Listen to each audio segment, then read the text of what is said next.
Ambassador John Carter took a deep breath as the massive doors of the Grand Assembly Hall slid open. This was humanity's moment, their official introduction to the Galactic Council after 2 years of preliminary communications. The cavernous chamber stretched before him, filled with representatives from over 200 alien species. Some floated in special atmosphere tanks, others stood on raised platforms, and many sat in chairs modified for bodies far different from human anatomy. "Remember," John whispered to his team, "we're here to make friends, not waves." Major Lisa Grant nodded beside him, her military uniform crisp and precise. Unlike the flowing diplomatic robes John wore, her attire stated her purpose clearly. She represented Earth's defense forces. Her calm blue eyes scanned the room, noting positions, exits, and the subtle security measures hidden around the chamber. "Friends first," she agreed quietly. "But they should know we aren't pushovers." The human delegation walked forward as their names were announced by an automated translation system. The sounds echoed across the vast chamber, drawing the attention of hundreds of alien eyes, sensory stalks, and visual receptors. Counselor Xylos, the elderly Mendaxian who served as head of the Galactic Council, raised a long, thin arm in welcome. His skin shimmered with a pale blue light as he spoke, his translator rendering his complex tonal language into English. "We welcome the representatives of Earth to this august body," Xylos announced. "After careful consideration of their petition, we have agreed to grant humanity probationary membership in the Galactic Council." Murmurs rippled through the assembled delegates. Not all seemed pleased with this decision. John noticed several species shifting uncomfortably in their seats, particularly a group of large insect-like beings on the far side of the chamber. "The floor recognizes Ambassador Krillvax of the Valaxian hegemony," Xylos continued, gesturing toward the agitated insectoids. One of the Valaxians rose to his full height, nearly 8 feet of chitinous exoskeleton and sharp angles. His mandibles clicked rapidly before the translator caught up. "The Valaxian hegemony objects to this hasty inclusion," Krillvax stated, his translated voice carrying an artificial calm that his body language contradicted. "Humans are a Deathworlder species that has barely achieved basic interstellar travel. Their biology is inefficient. Their societies are fractured. They lack the physical resilience that evolution on a high-gravity world should have provided." John kept his diplomatic smile firmly in place, though he felt Lisa tensing beside him. Krillvax wasn't finished.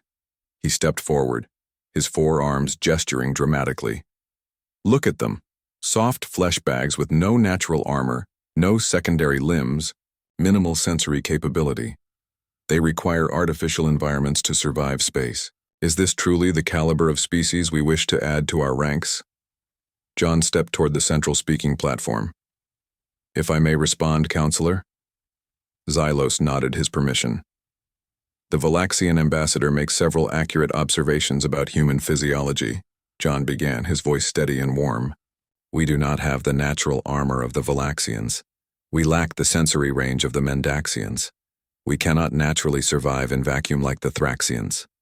He paused, letting his words sink in. "But perhaps the true measure of an advanced species is not what gifts evolution bestowed, but what they achieve despite their limitations. Humans have overcome our physical constraints through innovation and adaptation. We hope to both learn from and contribute to this esteemed body." Several delegates nodded in agreement, but Krillvax wasn't satisfied. "Pretty words from a species that would be crushed by the gravity of a true civilization," the Valaxian sneered. "Your kind evolved on a world that should have produced giants, yet you remained weak. What possible military contribution could Earth make to Council defense?" Major Lisa Grant stepped forward, her movement drawing attention.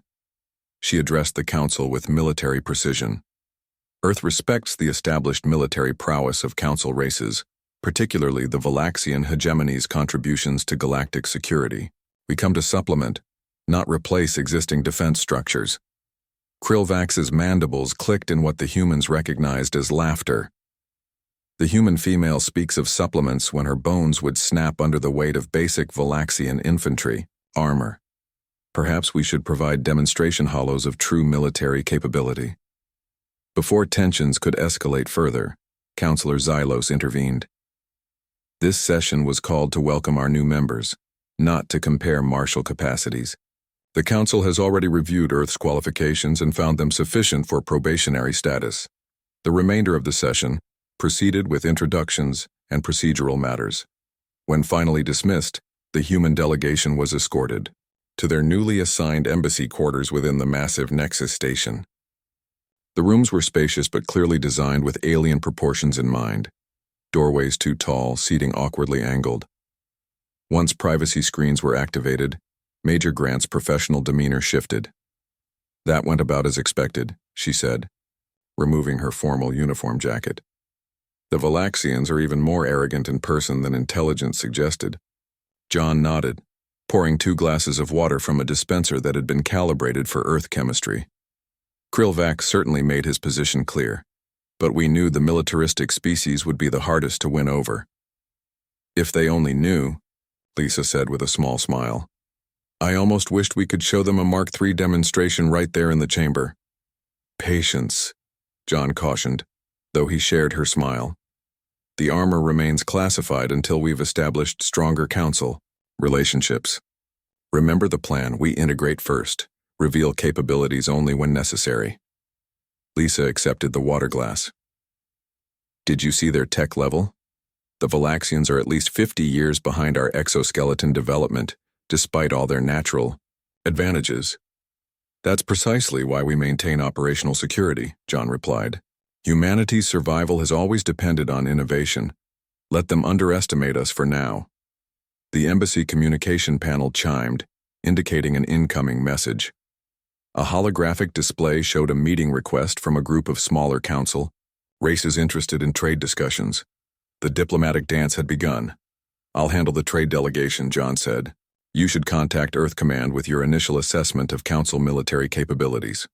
Lisa nodded, already moving toward the secure communication room. "I'll emphasize that the Valaxians are exactly as advertised, strong, well-armed, and completely convinced of their superiority. And completely unaware of what humans can really do," John added quietly. As they went their separate ways to perform their duties, neither spoke aloud what both were thinking.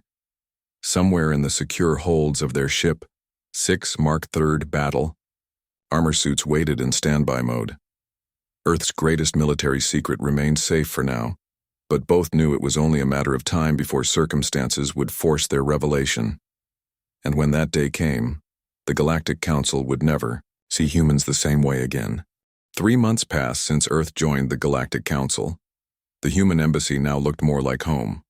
The 2 tall doorways had been adjusted, and Earth plants brought life to the sterile rooms. Ambassador John Carter had made progress with several alien species, though the Valaxians remained cold and distant. Then everything changed. The emergency alarms blared throughout Nexus Station. All delegates were called to the Grand Assembly Hall. John rushed to the meeting, finding Major Lisa Grant already waiting outside the chamber doors. "What's happening?" he asked. Lisa's face was grim. "Reports of attacks on outer colonies. Something big." They entered the hall together. The room buzzed with frightened voices. Many delegates shouted questions at once. Councillor Xylos raised all 4 of his arms, calling for quiet. "We have confirmed reports of attacks on multiple worlds in the Outer Rim," Xylos announced. His normally blue skin had paled to a sickly white. "The attacking force appears to be a previously unknown species from beyond our galactic border. They call themselves the Urgalax." Holoscreens appeared around the chamber, showing scenes of destruction. Ships unlike any in Council records fired upon civilian centers. Buildings crumbled. People fled. "The Valaxian defense fleet engaged the enemy at Krell Prime," Xylos continued. Ambassador Krillvax stepped forward. For once his mandibles were still, his body language showing none of his usual arrogance. "Our fleet was defeated," Krillvax said. The translator could not fully capture the shock in his voice. 23 capital ships lost, nearly 300 fighter craft destroyed. The colony is overrun. A stunned silence fell over the assembly. The Valaxians were the Council's military backbone. If they could not stop this threat, who could? How many survivors? Asked John. Unknown, replied Krillvax. Communications were lost shortly after our fleet retreated. Retreated? Lisa spoke the word carefully. In their 3 months at the council, no one had ever seen or heard of a Valaxian retreat. Krillvax's compound eyes turned toward her. Yes, human. Even we know when a battle is lost. Counselor Xylos brought the meeting to order. We must organize immediate evacuation of threatened systems. All military assets will be mobilized for defense. For the next several hours, the council debated strategy. More reports came in as other worlds fell under attack. The Urgalax moved with frightening speed and purpose. When the meeting finally adjourned, John and Lisa returned to the embassy to contact Earth. They entered the secure communication room and established an encrypted link to Earth Command. General Paul Harris appeared on screen. His weathered face showed concern. We've reviewed the situation, General Harris said without preamble. The President has authorized limited military support. Limited? Asked Lisa. We can't reveal our full capabilities. Yet, the General explained. We'll send the USS Intrepid with a contingent of Marines. Colonel Ryan Mitchell will command the ground forces. Captain Olivia Beck will handle special operations. John understood the strategy. Help enough to be useful, but not enough to show all their cards. The Council expects each member to contribute according to their abilities. They think our abilities are minimal. Let them think that for now, said General Harris. Mitchell and Beck know the protocol for the Mark III armor, classified until absolutely necessary. 3 days later, the human ship arrived at Nexus Station.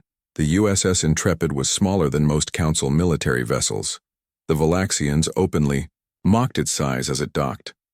A delegation of Council representatives, including Krillvax and a Centaurian intelligence officer named Trellin, came to inspect the human contribution to the defense force. Colonel Ryan Mitchell greeted them at the airlock. He stood tall in a simple uniform with minimal decorations. Captain Olivia Beck stood beside him, her dark hair pulled back in a practical style. Both appeared unremarkable compared to the armored Valaxians. This is your military force? Asked Krillvax, looking past them to the small group of human Marines forming up in the docking bay. Where is your heavy armor? Your battle exoskeletons? Standard infantry, replied Mitchell calmly. We're equipped for reconnaissance and support operations. Admiral Zex Kalor, the Valaxian military commander, clicked his mandibles in disgust. Support operations, while real warriors do the fighting, yes? Captain Beck smiled politely. We'll contribute where we can, Admiral. The Centaurian, Trellin, watched the exchange with interest. Unlike the Valaxians, he observed the humans carefully. His 3 eyes blinked in sequence as he studied their equipment and bearing. Your soldiers move with confidence, Trellin noted. They have seen combat before? Most have served in Earth's regional peacekeeping forces, Beck answered. Later, as the human forces settled into their assigned quarters on Nexus Station, Mitchell and Beck met privately. The Valaxians are going to be a problem, said Mitchell, checking that their room was secure from surveillance. They're scared, Beck replied. I never thought I'd see scared Valaxians. This enemy must be serious. The Mark III units are secure. In cargo hold 5, Mitchell said quietly. Maintenance crews are keeping them prepped but hidden. Beck nodded. Let's hope we don't need them. A week passed. The Joint Defense Force prepared for deployment to the edge of Council space. The plan was to establish a defensive line at the Teresian Nebula, hoping to slow the Urgalax advance. The night before departure, Ambassador John visited the Intrepid. He found Mitchell in the ship's mess hall. Council intelligence has little on these Urgalax, John said, sitting across from the colonel. But what we do know is troubling. They strip conquered worlds of resources. No interest in negotiations. Mitchell sipped his coffee. Any estimate of their numbers? At least 30 capital ships, possibly hundreds of smaller craft.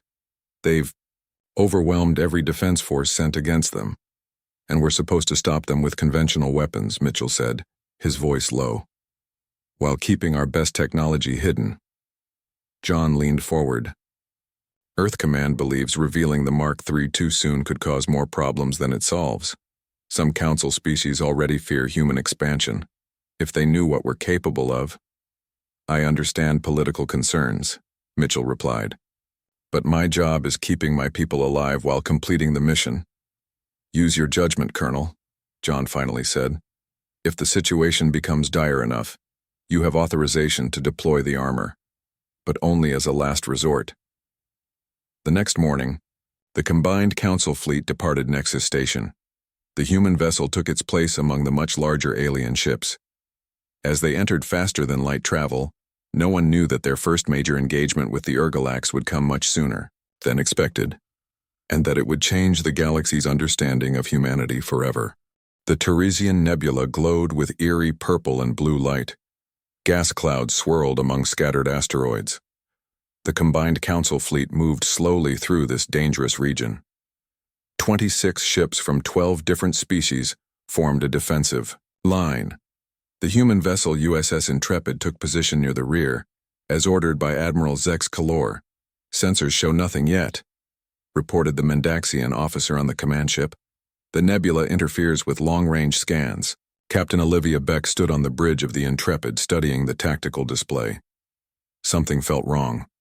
The Urgalax had moved quickly through council space, yet now there was no sign of them. Colonel Mitchell, she called over the comm. Would you join me on the bridge? When Mitchell arrived, Beck pointed to the display. The nebula is too quiet. The Urgalax should be here. Mitchell studied the screen and nodded.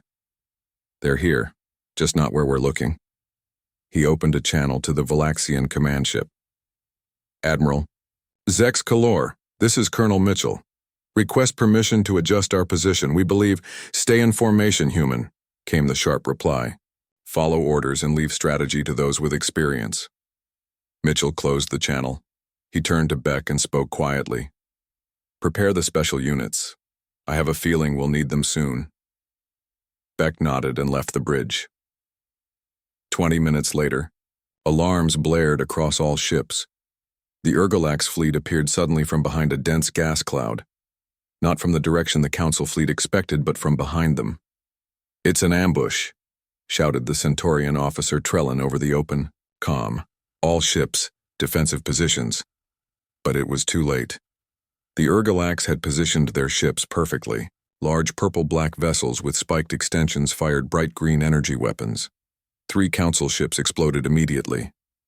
Evasive maneuvers, ordered Mitchell. The Intrepid turned sharply, avoiding the first wave of attacks. Admiral Zex Kalor's voice came over the emergency channel. All ships engage the enemy. Show these invaders the might of the Council. The space battle erupted in chaos. Council ships fired weapons while trying to form a defensive circle. The Urgalax ships moved with surprising speed, breaking through the forming defenses. Another council ship exploded. Then another.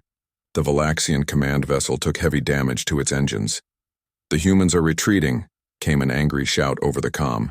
It was Krill Vax, who had joined the fleet as Admiral Zex Kalor's advisor. Look, their ship turns away from battle. Indeed, the Intrepid had pulled back from the main fight, moving behind a large asteroid. Cowards, hissed Admiral Zex Kalor. Remember this betrayal. But aboard the Intrepid, a very different scene unfolded. Colonel Mitchell had ordered all non-essential crew to secure positions. Captain Beck led a team of 30 Marines to cargo hold 5. The large metal containers that had remained sealed throughout the journey were now open. Inside each container was a suit of Mark III battle armor. Standing over 9 feet tall, the powered exoskeletons gleamed under the hold lights. Unlike the bulky battlesuits of other species, the Mark III was sleek and efficient. Advanced materials allowed for freedom of movement, while providing protection beyond anything the Council races had developed. Suit up, ordered Beck. Standard vacuum combat protocols. The Marines moved with practiced efficiency. Each stepped into their assigned armor as technical crews helped secure connections. When activated, the suits hummed with power. Status. Lights changed from red to green as systems came online. Beck stepped into her own armor, feeling the familiar sensation as the neural interface connected. The suit became an extension of her body, amplifying her strength, speed, and senses, all Units report, she said, her voice now carrying the slight electronic edge of the suit's communication system. One by one, the armored Marines confirmed ready status. Colonel Mitchell's voice came over the comm.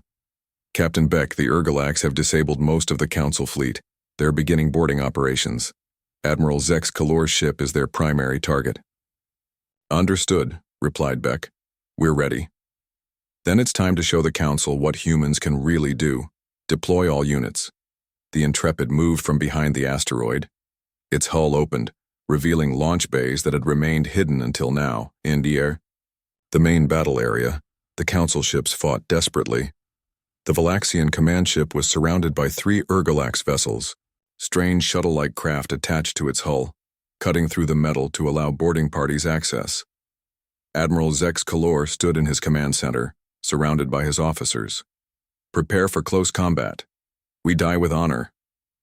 Suddenly, his communication officer called out, Admiral, the human ship approaches. Now they come when the battle is lost, growled Zex Kalor. What difference can they make? On his main screen, he saw the Intrepid moving at high speed toward the battle. Then something unexpected happened. Small objects launched from the human ship, rocketing toward the Urgalax vessels. What are those? Asked Krillvax, standing beside the Admiral. Some kind of missiles? The Centaurian Trellin adjusted his viewing equipment. No, he said in wonder. They're soldiers. 30 armored humans shot through space like living projectiles. Propulsion units on their suits allowed them to move freely in vacuum. They approached the Urgalax ships at incredible speed. The Council races watched in shock as the armored humans landed on the hulls of enemy vessels. The Mark III suits easily absorbed the impact that would have killed an unprotected being. The humans began to move across the hulls, placing explosive charges at key points. Captain Beck led her squad toward the Valaxian command ship, where Urgalax boarding parties had already breached the hull. Her team entered through the same breach points. Inside the ship, Urgalax soldiers, tall, four-armed creatures with gray-green skin, were overwhelming the Valaxian defenders. Despite their natural armor and strength, the Valaxians fell back, under the alien assault. Then the humans arrived. The first Urgalax to face an armored human didn't understand what it saw. A sleek metal figure moving faster than should be possible. The creature fired its weapon. Energy blasts hit the Mark III armor and dissipated across its shield system. Beck moved toward the alien at full speed. The suit enhanced her natural strength exponentially. Her armored fist struck the Urgalax with force enough to send it flying across the corridor. Push forward, Beck ordered her team. Secure the command center. The armored humans moved through the ship, engaging Urgalax forces with overwhelming efficiency. Their enhanced strength, speed, and protection made them nearly unstoppable. Weapons that had torn through Valaxian natural armor barely slowed the Mark III suits. Admiral Zex Kalor and his officers watched their screens in disbelief as the humans cleared deck after deck. The small force that they had mocked as weak was now destroying an enemy that had decimated their fleet. Impossible, whispered Krillvax. What are they? Outside the ship, more Mark III units attacked the Urgalax vessels directly. Sergeant Alan West led a team that breached the hull of the largest enemy ship. His squad fought their way toward Idar, its power core, planting demolition charges as they went. In less than 30 minutes, the tide of battle had completely turned. 2 Urgalax ships exploded as their cores overloaded. A third drifted powerless. The boarding parties on the Valaxian command ship found themselves trapped between armored humans and recovering Valaxian defenders. As Captain Beck's team reached the command center, Admiral Zex Kalor saw the Mark III armor up close for the first time. His compound eyes took in every detail of the advanced technology that the humans had kept hidden. "We thank you for your assistance," he said stiffly. Beck's faceplate retracted, revealing her human features. "This is what allies do, Admiral. They help each other." Outside, the remaining Urgalax ships began to retreat. The battle was over. The Council had survived, thanks to humanity's secret weapon, and the Galactic Council would never see humans the same way again. News of the battle spread quickly through Council space. Video recordings showing humans in Mark III armor moving through vacuum, lifting objects weighing tons, and surviving direct energy weapon hits circulated on every communication network. The quiet, seemingly weak humans had suddenly become the most talked-about species in the galaxy. 2 days after the battle, the surviving ships limped back to Nexus Station. The Council called an emergency session immediately. The Grand Assembly Hall was packed with representatives from all member species. The atmosphere was tense. Ambassador John Carter entered the hall with Major Lisa Grant at his side. The room fell silent as they walked to their seats. Eyes followed their every move. Some gazes showed fear, others curiosity, and some anger. Counselor, Xylos called the session to order. We face 2 pressing matters today. First, the ongoing Urgalax threat. Second, the revelation of advanced human military technology that was not disclosed to this council. Krillvax rose from his seat. His chitin armor bore fresh battle scars from the fight. The Valaxian hegemony demands answers. The humans concealed weapons of significant power while claiming to be a minor military force. This deception cannot stand. Several other representatives shouted their agreement. The hall filled with angry voices until Xylos raised all 4 arms for silence. Ambassador Carter, you may speak, said Xylos. John walked to the central platform. He could feel the weight of hundreds of alien gazes. Honored council members, he began. I understand your concerns. The Mark III battle armor represents significant Earth technology. However, I must clarify that we did not lie about our capabilities. We simply did not disclose their full extent. A lie by omission, shouted a Thracian delegate. John remained calm. When Earth joined this council, we were immediately dismissed as weak. Our physical form was mocked. Our military potential was ridiculed. We were not welcomed as equals by certain members. He glanced at Krillvax. In such an environment, would full disclosure have been wise? The hall grew quiet at his words. The Mark III armor was developed precisely because humans lack the natural advantages other species enjoy. John continued, we have no exoskeletons like the Valaxians. We cannot breathe various atmospheres like the Mendaxians. We cannot naturally survive in vacuum like the Thracians. The armor is our adaptation to these limitations. Security footage from the battle played on large screens around the chamber. The recordings showed Captain Beck's team fighting through the Urgalax boarding parties. The speed and strength of the armored humans appeared almost supernatural compared to the unenhanced Council forces. What we witnessed in the Teresian Nebula was unlike anything in Council records, said Counselor Xylos. Humans in these suits demonstrated abilities that exceed even our most advanced battle systems. Major Lisa Grant stepped forward. With respect, Counselor, the Mark III armor is simply a tool that compensates for human biological limitations. It allows us to match the natural abilities that many Council species are born with. This statement caused a stir among the delegates. Many had assumed the armor merely enhanced human capabilities. The idea that it only brought humans up to the level of other species seemed improbable given what they had witnessed.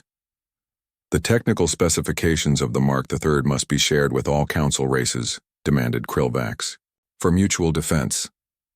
That is not possible, John replied firmly. The armor remains classified Earth technology. We are willing to deploy it in defense of Council worlds, but we cannot share its designs. The debate grew heated.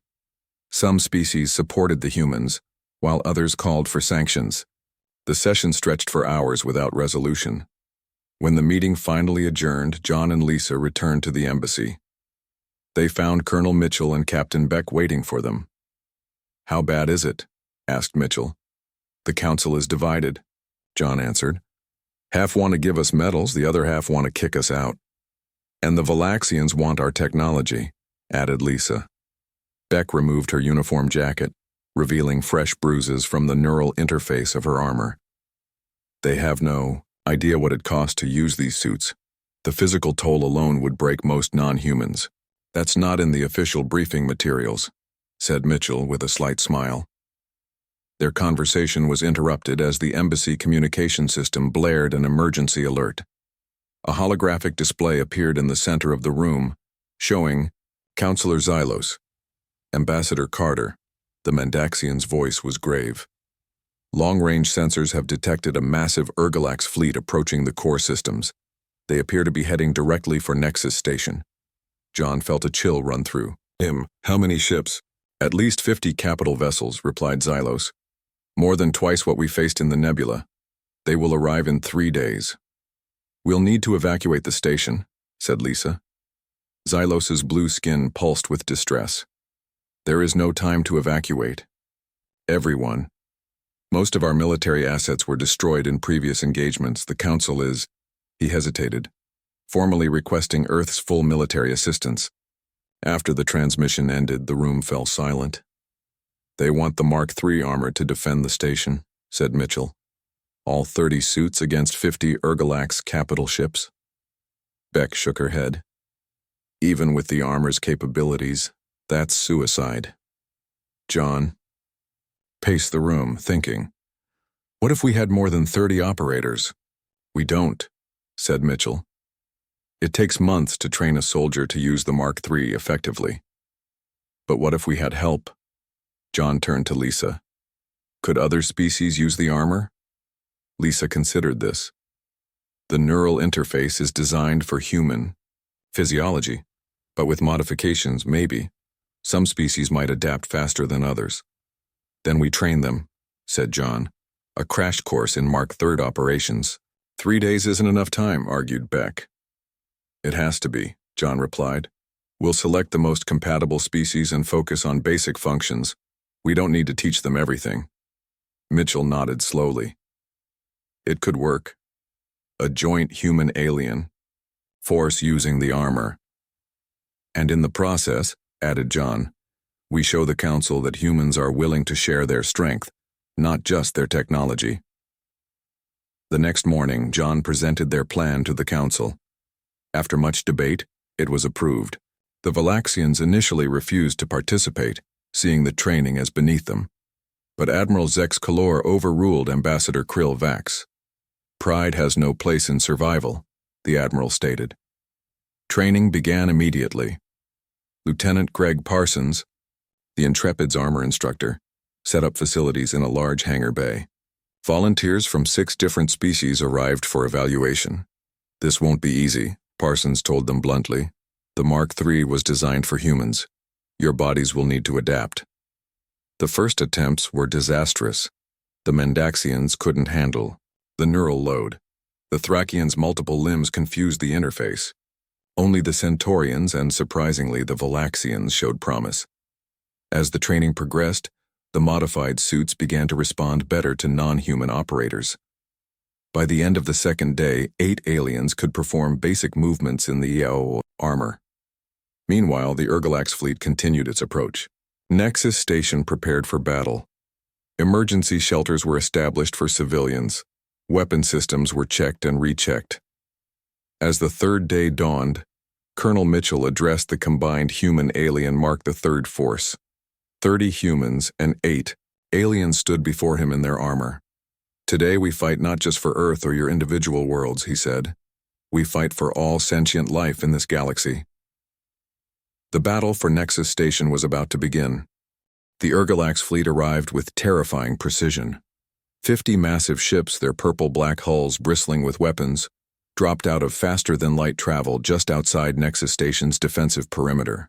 Smaller attack craft poured from their hangars like angry insects from a disturbed nest.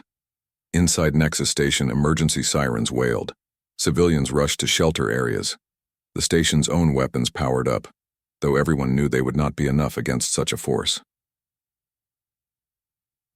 Colonel Ryan Mitchell stood in the main hangar bay, surveying the assembled defense team. 30 humans and 8 aliens waited in Mark III battle armor. The alien volunteers, 3 Centaurians, 4 Valaxians, and 1 Thracian, looked strange in the modified suits. Their non-human anatomies required last-minute adjustments to the armor's systems. Remember your training, Mitchell said over the shared comm channel. Work with your human partners. Let the suit assist your movements. Captain Olivia Beck checked her weapon systems one final time. All units report status. One by one, the armored defenders confirmed readiness. The Valaxian officer Vextor, son of Ambassador Krill Vax, spoke last. His voice carried the slight buzz common to his species. "Ready to fight alongside humans," he said, "for the Council." This simple statement from a Valaxian, a species that had openly mocked humans for months, showed how much had changed in just a few days. The first wave of Urgalax boarding craft hit the station just minutes later. They attached to the outer hull like parasites, cutting through the metal barriers. Station security forces engaged the invaders at entry points, but were quickly overwhelmed. "Move out," ordered Mitchell. The armored defenders split into teams and headed for different sectors. Beck led her squad toward the central hub, where the council chambers and critical systems were located. With her were 2 human Marines and Vextor and his modified Mark III. They encountered heavy resistance in Corridor 17. A group of Urgalax soldiers had broken through the station's defenses and were advancing rapidly. The aliens were tall with 4 arms and gray-green skin. They carried energy weapons that had proven devastating against conventional armor. "Form up," Beck ordered. "Standard breach protocol." Her team moved with practiced precision. The Mark III armor allowed them to accelerate to speeds no unassisted being could match. They hit the Urgalax formation like living missiles. Beck grabbed the lead alien and threw it against the wall with enough force to crack its exoskeleton. The other humans engaged with similar efficiency. Vextor, still adapting to his armor's capabilities, moved more cautiously but effectively. Throughout the station, similar scenes played out as the armored defenders pushed back against the invasion. The Mark III suits gave their wearers tremendous advantages, enhanced strength, speed, and protection that shocked even the Urgalax. In the command center, Ambassador John Carter and Major Lisa Grant monitored the battle alongside Counselor Xylos and other council representatives. Tactical displays showed the defenders' positions as blinking lights moving through the station layout. "They're holding them back," said Lisa, pointing to several areas where the Urgalax advance had stalled.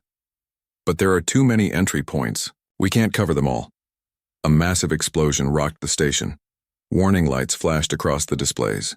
"They've breached the outer defenses in Sector 4, reported a technician. "They're heading for the power core." John looked at the display with growing concern. "If they destroy the core, the station is lost." "Colonel Mitchell," Lisa called over. The comm. "The power core is under threat." "Understood," came Mitchell's reply. "Moving to intercept." Mitchell led his team through service tunnels toward the power core. The narrow passages made movement difficult, even in the Mark III suits. They emerged into the vast chamber that housed the station's main reactor. A squad of Urgalax soldiers was already there, planting explosive devices around the core's containment field. Their leader was larger than the others, with darker skin and elaborate markings, clearly a high-ranking officer. "Sergeant West, left flank," ordered Mitchell. "Beck, report status." 5 minutes out, came Beck's voice over the comm. "We don't have 5 minutes," said Mitchell. Engaging now, the humans charged forward, their armor systems pushing to maximum output. The Urgalax responded with concentrated fire. Energy blasts struck the Mark III suits, causing shield systems to flare with blue light. The battle for the core became a chaotic melee. The humans' superior mobility allowed them to disrupt the Urgalax formation, but the aliens' numbers gave them an advantage. Mitchell found himself facing the Urgalax commander directly. The alien was nearly as tall as his armored form and wielded a staff weapon that crackled with energy. "For Earth," Mitchell said quietly, then activated his armor's full combat systems. What happened next would be discussed in council records for generations. The Mark III armor's most advanced capabilities, hidden until this moment, activated at Mitchell's command. The suit's reactor output doubled. Shield systems reconfigured into offensive mode. Short-range teleportation systems came online. Mitchell seemed to flicker in and out of existence as he moved, appearing next to one Urgalax soldier, striking, then instantly relocating to another position. His armor's enhanced systems allowed him to move faster than the eye could track. The other humans, seeing their commander's example, activated their own suits' advanced functions. The Urgalax, faced with technology beyond their experience, began to fall back. When Beck's team arrived minutes later, they found Mitchell's squad securing the last of the explosive devices. The Urgalax commander lay defeated at Mitchell's feet. Throughout the station, the tide turned as the Mark III operators pushed the invaders back to their boarding craft.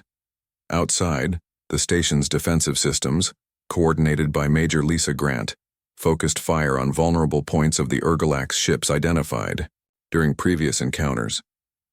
3 hours after the battle began, the remaining Urgalax vessels retreated. The attack had been repelled.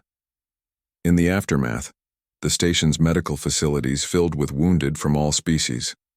Among them was Vextor, the Valaxian volunteer whose armor had been damaged in the final push to secure the docking bays. Ambassador Krillvax found his son in the medical wing, his armor removed, bandages covering wounds on his exoskeleton. "You fought well," said Krillvax stiffly. "I fought alongside humans," replied Vextor. "They are not what we thought." Captain Beck lay in a nearby bed, recovering from neural interface strain and a broken arm suffered when her armor lost power. She had continued fighting even after her suit failed, showing a resilience that impressed the watching Valaxians. 1 week later, a formal council session convened to recognize the defenders. Colonel Mitchell and his team stood at attention as Counselor Xylos addressed the assembly. "Today we honor those who saved Nexus Station and perhaps all Council space," Xylos said. "The humans, with their remarkable Mark III technology, and the brave volunteers from other species who adapted to use it." Ambassador John Carter stepped forward. "This victory belongs to all Council races. We have proven that together, we are stronger than any outside threat." Krillvax, surprising everyone, rose to speak. "The Valaxian hegemony recognizes the contribution of Earth. We were mistaken in our assessment of human capabilities." Coming from a Valaxian, this was as close to an apology as anyone had ever heard. In the months that followed, the Council established a new joint defense force with humans playing a central role. The Mark III armor became a symbol of interspecies cooperation, with modified versions developed for compatible alien physiologies. Humanity, once dismissed as weak, was now recognized not for physical strength, but for their ingenuity in overcoming biological limitations. Their approach to survival, using technology to transform weakness into strength, became a model for other species facing their own challenges. And throughout Council space, no one ever again underestimated the species, from Earth